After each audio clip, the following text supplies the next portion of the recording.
ఇందిరా మహిళా శక్తి స్కీమ్లో భాగంగా మహిళా సంఘాలకు సంచార చేపల విక్రయాల వాహనాలను మంత్రి సీతక్క అందజేశారు. ఈ సందర్భంగా మంత్రి సీతక్క మాట్లాడుతూ సామాన్య మహిళలను కోటీశ్వరులను చేయటమే తమ ప్రభుత్వ లక్ష్యమని చెప్పారు. మహిళా సంఘాలకు లోన్ బీమా పథకాన్ని అమలు చేస్తున్నామన్నారు.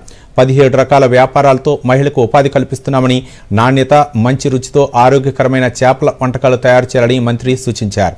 ఈ ఫిష్ ఫుడ్కు మంచి బ్రాండ్ క్రియేట్ కావాలని, 100% సక్సెస్ రేటు ఉండాలని ఆకాంక్షించారు. అమ్మ చేతి వంటకు మారుపేరుగా ఇందిరా మహిళా క్యాంటీన్లు ఉండాలన్నారు.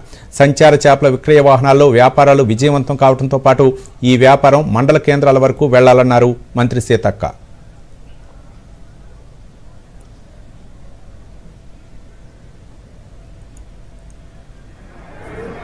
ఇప్పుడు మీరు గాజులు చేస్తున్నారు, లేదా క్యాండిల్ చేస్తారు, బట్టలు తయారు చేస్తారు, లేదా ఏదైనా ఒక లడ్డు తయారు చేస్తారు. మన ఊర్లో మనకు ఎక్కడ అమ్ముడు పోతాయా? ఒక ఊర్లోనే ఇన్ని పోవు కదా.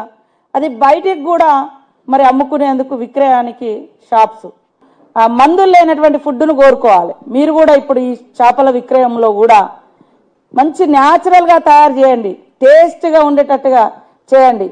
వాళ్ళు కస్టమర్లుగా అయినరంటే ఎక్కడ పోయినా మీ షాప్ ఎక్కడుంది, మీ వెహికల్ ఎక్కడుందని వచ్చి అక్కడికే వస్తారు.